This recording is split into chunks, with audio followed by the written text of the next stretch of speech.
Birkenstock. Birkenstock. Birkenstock. Birkenstock. Birkenstock. Birkenstock. Somebody much smarter than me said beauty is in the eye of the beholder, but I think they're absolutely beautiful. Odds are you've seen, heard about, or even own a pair of Birkenstocks. Since 1973, it has adorned the feet of hippies, models, moms, dads, and even Gen Z. The Holy Grail. They mold to your foot, and actually these are molded from foot sweat. From the Birkenstock Bostons to the Arizonas, these shoes are some of the most recognizable pieces of footwear on the market, and for good reason. But earlier this year, Birkenstock unveiled this, the new Birkenstock Amsterdam Wrapped, a closed-toe mule that feels like it was made by some obscure niche fashion label as opposed to a multi-billion-dollar footwear company. But there's a problem with them, a problem that we're gonna expose that could either make or break the future of this shoe. Let's see if this Birk can live up to the hype of its other Birk brothers, and by the end of this video, I'll let you know who this shoe is for and who it isn't.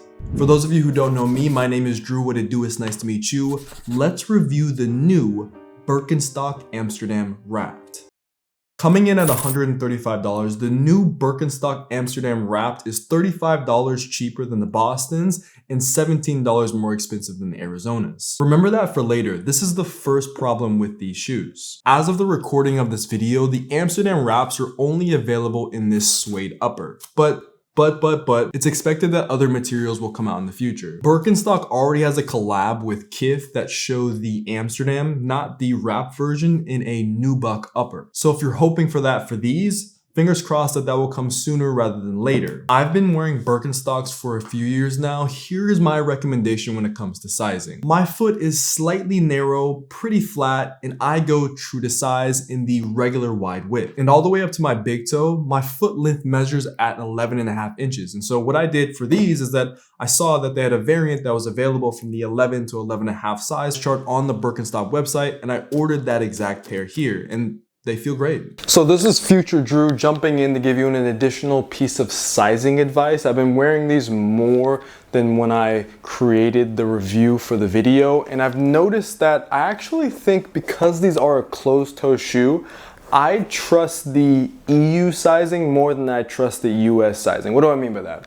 On the Birkenstock website, it says that 11 to an 11.5 is what the sizing convention is for a pair of Birkenstocks in US sizing. But typically when it comes to my EU size, that's an EU 45. So EU 45 translates to a 12, 12.5 on Birkenstock's website, which is accurate-ish.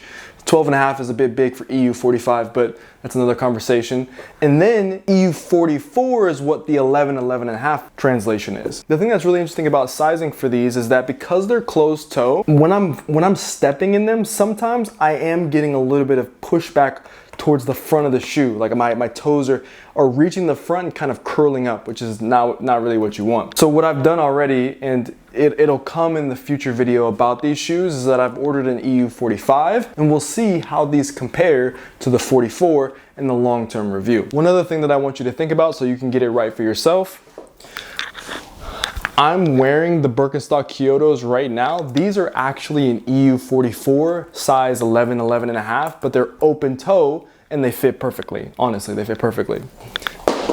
Now, for my Birkenstock Bostons, these are EU 45, and even though they have a buckle that allows me to kind of lock in the top of my foot a little bit easier, I think that there's something to be said about if it's gonna be closed toe, maybe if you're in between sizes, size up a little bit. If you have your true size, like the main sizes, 9, 10, 11, 8, 7, 6, not the half sizes, go with the size that the Birkenstock website recommends for your size range. If it's 11, 11.5 and you're in a size 11, buy the size 11. If you're a size 7 and it's 7, 7.5, buy the size 7. If you're anywhere in between, I think try doing the EU sizing if you know your EU sizing. Go with the EU equivalent of whatever shoe that you're trying to buy. That could mean going a half size up. I need more time with the shoes to let you know definitively, but as of right now, going with the 11, 11.5, it fits pretty well, but when I wear thicker socks, it's a little bit tight. When I wear no socks, it's perfect. So it depends on what kind of styling or how you plan to wear the shoes, and that affects how they'll feel on feet. Back to the video. I caught both of them, by the way. Upon even further investigation, I had feared I was potentially sent the wrong width even though I ordered the regular wide variant. When I looked underneath the cork insole of the shoe, it read 44 in. Doing research online typically means that it could have been the 11 narrow width. I called the Birkenstock store in Soho to see if I could get some answers. So we have a little bit of a conundrum on our hands. I have the number to Birkenstock Soho.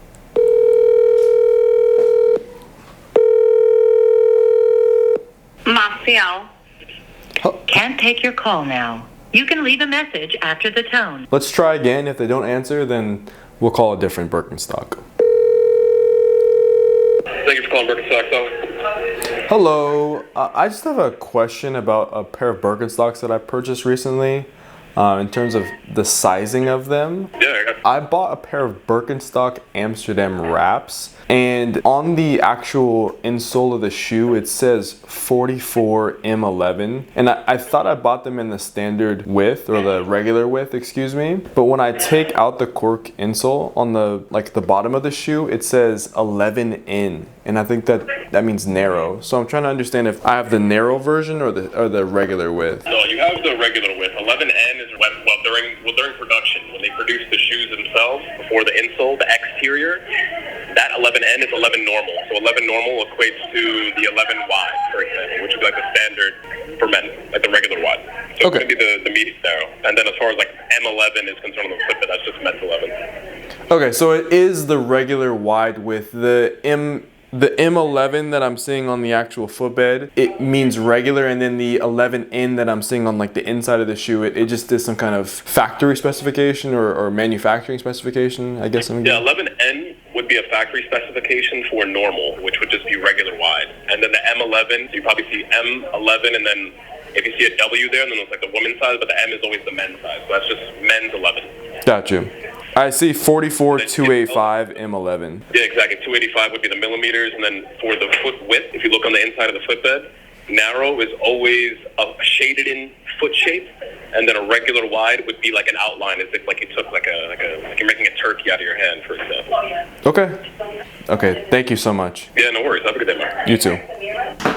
All right, that's our answer. So these are in fact a pair of regular with Amsterdam wraps, which means my recommendation still holds the same. If you know your EU sizing, go with your EU sizing. If you know your US sizing only and you're in between sizes, a half size for example, I'd recommend maybe going up to that next size. But if you know your EU size, just go with that. I think it's a better barometer of what the sizing will be. Hopefully no more interruptions. Back to the review again. My rule of thumb when it comes to wearing mules is that your toes shouldn't feel too crammed at the front of the shoe, and there shouldn't be too large of a heel gap towards the back. Every person's foot is going to be a little bit different. Some people have a higher arch. I have a low arch. I have a flat foot. Some people have wider toes. Some people have bigger toes, longer toes. Whatever the little nuances of your feet may be, which we all have a little, toe nuances, make sure that you compensate and find the right pair of Birkenstocks for you. The cool thing about ordering from the Birkenstock website is that you can actually return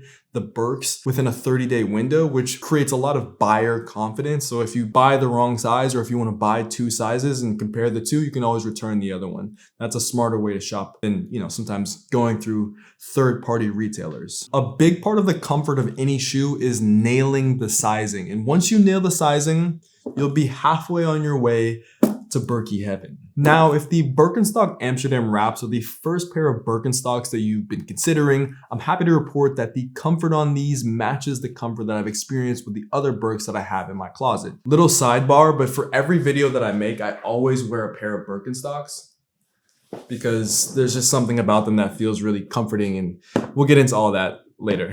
Right out of the box, they're gonna feel a bit stiff. Well, not stiff, but a bit firmer than probably what you're used to with other pairs of shoes. The made in Germany cork insole is meant to be firm at first, but as you wear the shoes, they'll kind of mold to your foot like warm butter on a piece of toast. Does that analogy even make sense? I don't know. I wrote it down.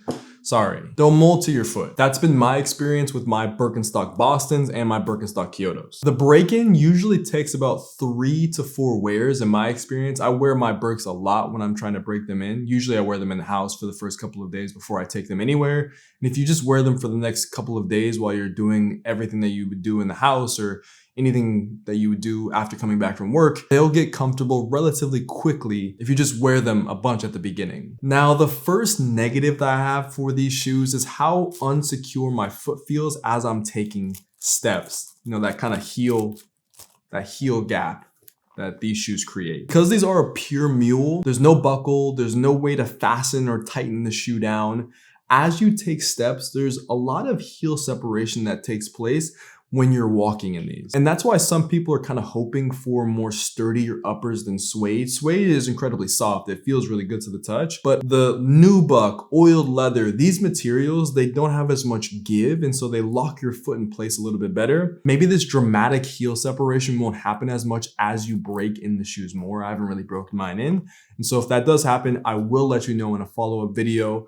Within the month, I'll be able to have an answer for this. If you want to see that, make sure you subscribe and turn on post notifications to be the first one to know about that video. That was a mouthful. The outsoles of these shoes are made out of a lightweight EVA that is technically waterproof. I wouldn't wear these in the rain or anything like that. To be candid, I've actually worn my Birkenstock Bostons in tons of conditions. Before living in New York City, I lived in Colorado and there was snow. And if I, I had to shovel or I had to go out in the snow, like sometimes I just wear my Birks because it was just easy and they've held up decently well. What I really like about the Birkenstock Amsterdam Wraps is how just freaking beautiful they are as a shoe. Taste is of course subjective and my taste will change over time, but as it currently stands, I think that these are the most beautiful, the most like striking pair of Birkenstocks that are just a general release Birkenstock to come out maybe in the company's history, period. And I'm willing to argue about that down in the comments. They remind me of the gardening clog trend happening in fashion right now, but they're even cozier than like a lot of the gardening clogs that I've seen. The shoes teeter between being elegant and being laid back in a very homey way, if those connection of words make sense. And in terms of outfits and styling with these, I intend to wear these as daily drivers, from picnics to events to random excursions, whatever I'm doing. I think I can probably pull off a pair of Birkenstock Amsterdam Wraps and enjoy some of that Birky core comfort that comes with these shoes. What I don't like about the Birkenstock Amsterdam Wrapped is the lockdown, or rather lack thereof of lockdown when walking in these shoes. I know some people only wear Birkenstocks inside or around the house. I think that's pretty common, not only in the US, but around the world. It's like, it varies with how people actually use and wear the Birks. But I was kind of hoping to be able to wear these in situations where I'm out and about in New York City. And as you know, New York City is a fast-paced city. Imagine you're rushing to catch a subway and you slip out of the Birkenstock Amsterdam Wraps because that heel kind of structure is not there. The lockdown's not there. And you have to scurry back to get your shoes back on, you miss your train, and the train you were taking was a train that you were gonna go meet your mom at to go see a movie, and now that your mom is upset because you have the tickets and she's waiting for you at the movie theater, and then you walk into the theater late and the popcorn that she bought when she first got there is no longer warm and the butter is kind of hardened over and you have to walk in between people who are trying to watch the film. One other thing that you have to keep an eye out for is footbed staining. Luckily, my dogs tend to be a bit dry, but if you're wearing your Birks without socks, aka raw dogging your Birks, the sweat, the oils, the juices of your foot can get into the insole of the Birks, and then it can transfer the suede from the Birk to your sock, and it just becomes this gross Birk sock. It's just something to keep in mind. I personally never had an issue with this, but just keep it in mind. The question still is, who is the Birkenstock Amsterdam Wrapped for? For a long time, Birkenstocks have been made fun of in footwear culture. They were called Jesus slides, and they just weren't cool for a long period of time. They were associated with dads and soccer moms and just parts of culture that typically aren't associated with the cutting edge of coolness. I used to wear them in college. I'm not surprised. But they've typically sold well and grown more cachet as a company because The people who wore them always knew how great of a product they were, no matter whether they were trending or not. But now that Birkenstock has invested in creating models and silhouettes that do fit the trend while maintaining that same comfort and that same quality of product, it opens the door for a brand new audience of people to appreciate and love and understand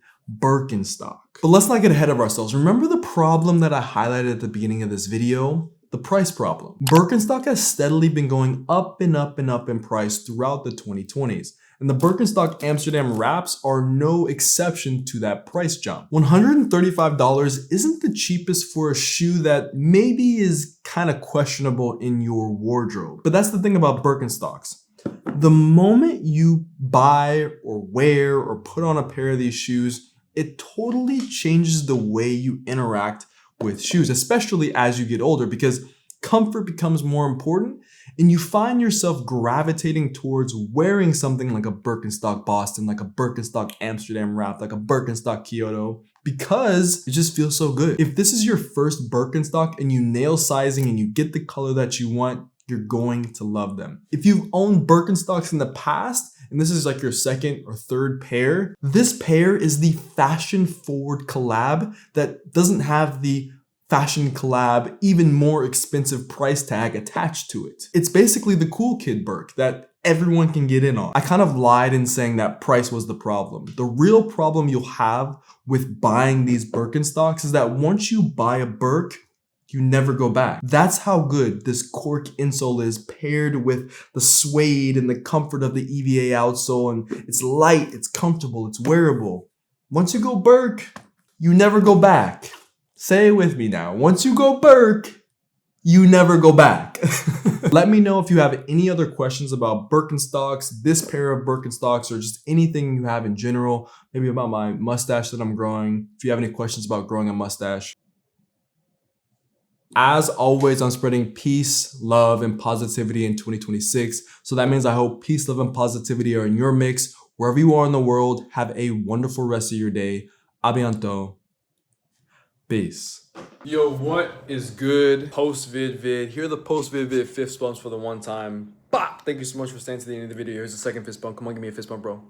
I appreciate you so much. Let me know what Birkenstocks you wear, if you wear any. Hashtag PVV if you have an answer, so I know that you made it to the end of the video. We'll see you in next week's video.